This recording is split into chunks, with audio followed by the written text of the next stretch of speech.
Amén. Y donde se alaba, se producen milagros, hay sanidad, hay liberación. Amén. Gloria a Dios. Le hemos querido poner como tema a este mensaje ¿dónde y de quién espera tu milagro? ¿Dónde y de quién espera tu milagro? Y le he puesto también como un subtema: ¿qué te está provocando tu parálisis? Aleluya. Son como temas raros, ¿verdad? Pero al transcurrir la palabra usted se dará cuenta el porqué, el tema y el subtema de este mensaje. Amén. Como reseña no podemos entrar en desarrollo del mensaje sin presentar a Jesús, de donde proviene y por la cual Él vino a la tierra. Amén. Podemos ver que en Génesis 3:15 ahí encontramos la primera promesa redentora. Amén. Después que el hombre desobedece al Señor, ahí Dios da la primera promesa redentora. Desde ese entonces se esperaba la venida de esa promesa. Amén. Se esperaba de dónde era que iba a venir el Mesías. Pero había mucha necesidad, el pueblo acarreaba mucha necesidad, personas cometiendo pecado. Pero Dios siempre tiene algo para aquello justo. Amén. Dice el Salmo 1, verso 6, que Dios conoce el camino de los justos, mas la senda de los malos perecerá. Siempre Dios le ha buscado la puerta a aquel remanente que ha querido reconocer. Entre tanto que se esperaba el Mesías, había de hacerse muchas cosas por las cuales Jesús era que venía a hacer. Amén. Por ejemplo, el tiempo de la ley. Hemos venido estudiando en Romano, en la iglesia. Amén. Y vemos que la ley, el tiempo de Moisés, antes había que hacer ciertos sacrificios para poder obtener el perdón de nuestros pecados. Pero para eso le dijo el Señor a Moisés que le hiciera un tabernáculo donde el pueblo pudiera ir a llevar su petición. Pero ahí empezamos a ver cómo Dios tiene el cuidado de su pueblo y siempre ha pensado en un remanente que se inclina por él. Vemos que Moisés acata el llamado y empieza a construir aquel tabernáculo. Pero le dice Jehová Dios a Moisés: tú vas a hacer el tabernáculo, pero no me vas a hacer imagen, no me vas a colocar ninguna imagen de ninguna índole, para que el pueblo no se imponga a mirar imágenes y se hagan pueblo idólatra. Aleluya. En aquel lugar había muchos enseres. El templo, aquel tabernáculo, estaba dividido entre el atrio, el lugar santo y el lugar santísimo. Amén. En el atrio aquel lugar también estaban lo que eran los sacerdotes, que recibían al pueblo, que recibían sus peticiones. Pero aquellas cosas se hacían durante cierto tiempo, cada año, así sucesivamente. Pero aquella persona que iba para llevar su petición tenía que llevar un corderito. Un corderito, lo primogénito, un corderito sin mancha y sin arruga. Amén. Todo eso era una tipología de lo que Jesús venía a hacer. Amén. ¿A dónde estaba colocado el tabernáculo? El tabernáculo estaba colocado en medio de ¿dónde? En medio de toda la tribu de Israel. ¿Y cuál es el mensaje? Que el tabernáculo estaba en medio de toda la tribu de Israel, dándole a entender al pueblo que Jehová debe ser el centro de cada tribu, el centro de cada ser humano. No la colocó en una esquina, no la colocó detrás, la colocó en el medio de cada tribu para que el ser humano entendiera que Jehová es el centro. Aleluya. Yo no sé en qué lugar tú tienes a Dios, pero Dios tiene que ser el centro de nuestras vidas. Dios tiene que ser la prioridad de nuestras vidas. Aleluya. Si tú tienes a Dios en un lado, hoy es un día para que tú pongas a Dios en el centro de tu corazón. Pues desde ese entonces, amado, se venía preparando el ambiente para la aparición del Mesías, de Jesús de Nazaret. todo aquello que se hacía en aquel lugar. Había una fuente de agua, estaba el altar donde se hacían los sacrificios. Cada detalle, yo no sé si usted se inspira a estudiar lo que es el tabernáculo. Todo eso tiene un mensaje hermoso. Ahí no hay desperdicio.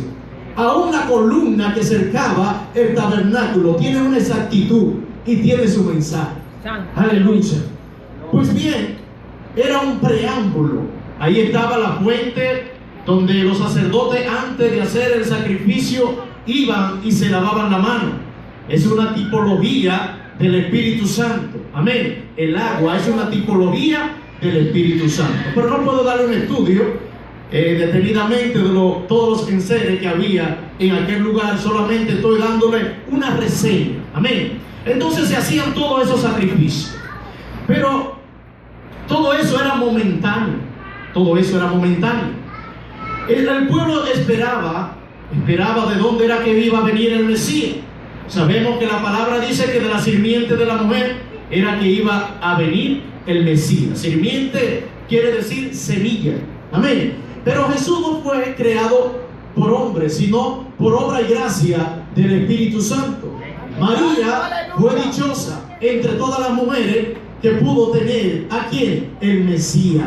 Amén. Pero en María no está la salvación. María no tiene nada que ver con lo que es la salvación. Solamente ella fue dichosa entre todas las mujeres que fue elegida para tener el Salvador en su vientre. Yo sé que las mujeres que están aquí, si hubiesen existido en aquel entonces, diría, si fuera yo que tuviera el Mesías en mi vientre. Amén. Porque se esperaba por dónde era que iba a venir. Amén. Pero qué bueno, mis hermanos, que Dios tiene siempre planes y propósito con su pueblo. Aleluya. Gloria al Señor. Pero esos sacrificios, muchos dicen que cuando Jesús aparece, fueron abolidos. No, error. No fueron abolidos, sino que se cumplieron con la aparición de Jesús, con la muerte y resurrección de nuestro Padre Celestial Jesucristo. Nos vamos un poquito atrás nuevamente. Una vez el pueblo, cuando Moisés sacaba al pueblo dirigido, o sea, Dios utilizó a Moisés para sacar al pueblo de la esclavitud. Entre tanto iban en el peregrinaje. Aquel pueblo se sintió y hizo pronunciación de inconformidad.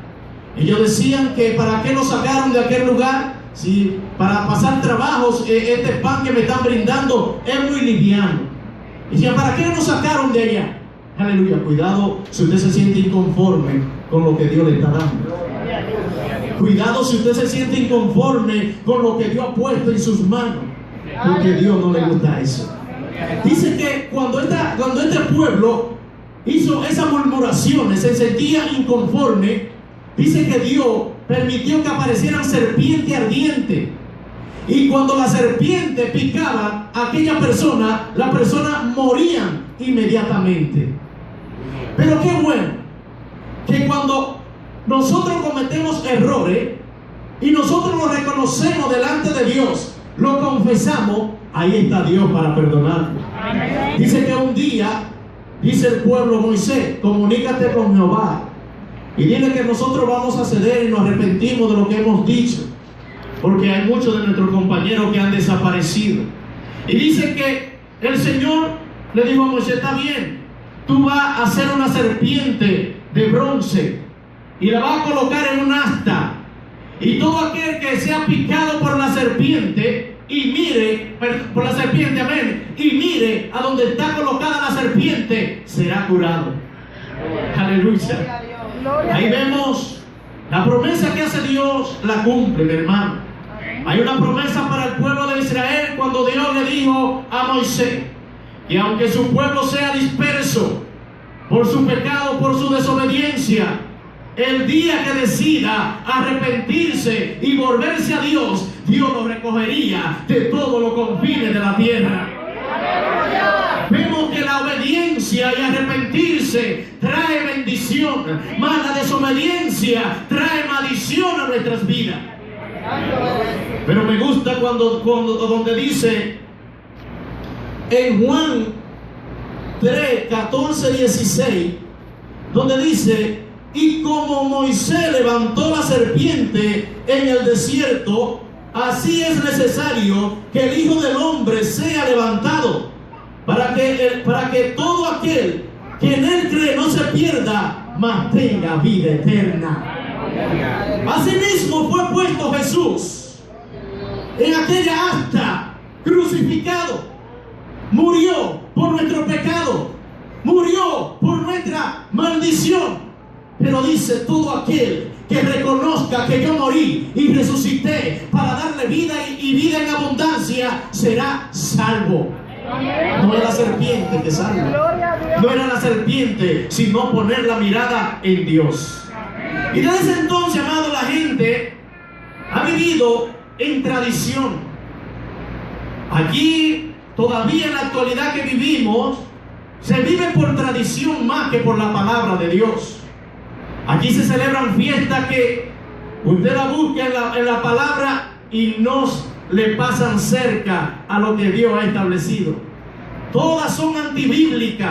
Amén. Porque el pueblo se ha sumergido en vivir por tradiciones. Otros están sumergidos en lo que es la ley aún todavía. Cuando tú encuentras personas que te dicen que hay que guardar el sábado para poder ser salvo y así sucesivamente, y aún hay personas que se van más lejos, aún todavía están haciendo sacrificio. Cuando ya todo fue cumplido con la aparición de ¿quién? Del Hijo de Dios. Dice Juan, a donde leímos, que empieza a presentar a Jesús y dice: en el principio era el Verbo, y el Verbo era con Dios, y el Verbo era Dios. Lo que se dijo en Génesis 3:15 se hizo visible, se hizo palpable. Ya usted no tiene que presentar su sacrificio por vía de un corderito. Jesús se entregó como cordero inmolado y hizo un sacrificio una vez por todas. Nos dio acceso ¿a quién? Al Padre directamente. Usted se imagina que en la actualidad nosotros tuviésemos que buscar un corderito, cuando se nos hace muy difícil muchas veces comprar una libra de carne para el sustento de nuestras vidas. ¿Qué sería que nosotros tuviéramos que buscar un corderito para que cada vez que cometemos un pecado, llevarlo y presentarlo al Maestro? ¿Cuál sería lo que se salvaría? Los pudientes, ¿verdad? Porque nosotros, imagínese usted, ahora cuando llega Nochebuena, que quiere celebrar, para comprar un cerdito tiene que pasarse el año entero. O sea, nosotros como personas que no tenemos muchos recursos, si quiere comerse un cerdito hay que empezar a guardar desde enero, para que cuando llegue diciembre comer nuestro lechoncito asado. ¿Qué sería cada vez que nosotros cometamos un error para venir delante del Padre, comprar un corderito? ¿Cuántas veces usted y yo pecamos en el día? ¿Cuántas veces nosotros desobedecemos a nuestro Dios en el día? Pero qué bueno es el Señor, mi hermano. Muchas veces le damos gracias a Dios y no sabemos por qué le estamos dando gracias a Dios. Aleluya, Dios ha hecho algo maravilloso, algo que no tiene precio, mis hermanos. Entonces el pueblo siempre ha vivido por tradiciones, más por los rudimentos de la ley. ¿Qué fue lo que pasó con Jesús? Jesús nació en un pesebre, nació humilde. Cuando nos vamos al trasfondo histórico, los reyes eran personas de buen parecer, personas extravagantes, personas con jabalina, con carruaje. Entonces, si aparece Jesús, nace en un pesebre, muy humilde, pero perseguido desde antes de caer, diría yo, en el vientre de la madre. Aleluya, santo es el Señor. Y Jesús nace en un pesebre. Y ahí, pero eso no es el que nos viene a libertar. Hasta Teo y yo diríamos: el libertador nació en un pesebre, y cuando inicia su ministerio se aparece en un burrito muy humilde. Pero ese no puede ser nuestro libertador. Pero nosotros no estamos para creer por vista, sino por fe. ¿Por dónde proviene la fe? Por la palabra, por escuchar la palabra de Dios. Si hubiese sido por vista, nosotros no hubiésemos creído en el Dios Todopoderoso. Porque usted y yo hemos visto a Dios, pero por fe creemos que su existencia es real, es verdadera. ¡Aleluya! ¡Santo de Jesús! ¡Gloria al Señor! El pueblo no sabía que aunque Jesús no tenía una espada aguda, una espada literal, pero traía una espada aguda dentro de sí, que es la palabra del Señor. No hay espada que tú